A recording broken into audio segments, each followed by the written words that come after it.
Welcome back to the Premier League show. 3 defeats in a week for Liverpool. And what is the difference in their defending from the title-winning season to the start of this, the 25-26 season? One area to look at is how Liverpool are defending this season. Now, using tracking data from last season, we can illustrate the positions of Liverpool players across the whole campaign when they are defending against an opposition attack. So this is their out-of-possession shape. Now, you see a lot of teams defending in a 4-4-2 these days, but last season, Liverpool did it differently. Obviously, compact shape, with usually Trent Alexander-Arnold as the right-back here. Now, the significant thing to look at here is Mo Salah. This position here, defending in a slightly higher area. The reward for that would be on the counter-attack. Salah starting in a higher position means that he can get away and be closer, obviously, to the opposition goal. Salah was at the heart of everything for Liverpool last season. It worked to great effect. So that looks pretty good. Let's take a look at Liverpool's shape against across the 7 games so far this season. Again, we're looking at Mo Salah in this position, still taking up that higher role, ready to counter-attack. But what's going on around him has changed significantly. First to the striker. Alexander Isak or Ugo Ekitike has been starting in that position. Again, their role is much higher as well. And on the left-hand side, last season, and usually this season, Cody Gakpo in a 4-3-3 would be around here last season, but it's much deeper. It's almost a central midfield role with the number 10, Szoboszlai Wirtz, sitting in front. The other thing to note here is that the defensive midfield, everybody has shuffled across slightly to try and protect the right-back, whether that's Bradley, Szoboszlai or Jeremy Frimpong. So the trade-off that Arne Slot has is interesting, and whether he's willing to make it so long as Salah is replicating his form from last season. However, it has not been a good start to the season for the forward. Salah's underlying numbers for the last 7 years have hovered just under 1 expected goal or assist every game. But this season, as you can see, a significant drop-off in his output. So the question for the Liverpool head coach really is whether Salah's attacking output actually justifies his position and what Liverpool are doing defensively. Clinton, what do you think? Yeah, you know, the biggest problem I see with Liverpool at the moment, and the fans could be shouting at me now, they are missing Trent Alexander-Arnold, and so is Salah is missing Trent. Everyone criticised Trent about his defending, but what Liverpool did is they dominated the possession a lot. And Trent's passing, we said it on there many times, he's one of the best passers of the ball ever. And at the moment, everyone would say, but he'd get back into his shape. Konate's not in good form, so obviously Konate last season was fantastic. You look at left-back, Kirkez.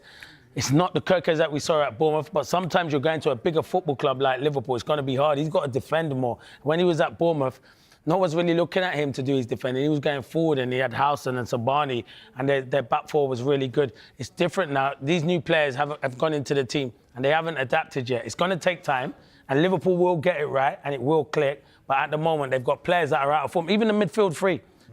He went back to his tried and tested midfield three on the weekend.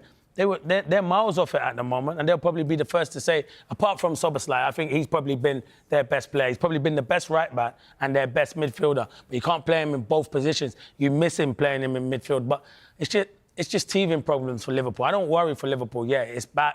I know they've lost three on the bounce, and the fans might start worrying, but he's a good manager. He came in last season, and everyone was looking at him saying, can he do a job? He's filling big shoes of Jurgen Klopp. I think Liverpool will be fine. On the Trent thing then, the whole story with Trent Alexander-Arnold, he used to get criticised for his defending. Yeah. If the whole team are shuffling over and they're trying to protect the right-back, does that flip that whole story on its head? Was actually Trent Alexander-Arnold's defending underrated? Well, it looks to deal with it. Yeah, well, listen, sometimes in a one-on-one position, Trent would dive in, and his positional sense wouldn't be the best. But one thing you see with Trent, as I said, the passing outweighs what he's doing in defending, because he'll assist and he get the best out of Salah. So the reason you look those positions, you were spot on. Salah was higher up because Salah wouldn't come back and really do his defensive duty. But what they would do is when Liverpool win the ball, he'd play an outstanding pass and they'll just break.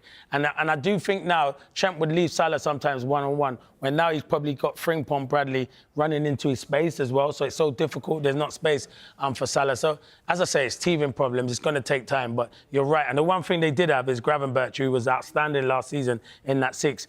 If Trent was out of position, they'd all shuffle across. At the moment, it's not working. But that's just because it's loss of form. It's going to take players. I'm telling you now, when Wirtz and Isak click, Liverpool will be fine. That's what I'm saying. When them two start clicking, they'll be fine. And it just gives confidence. It's just teething problems, but there's nothing to worry about with Liverpool.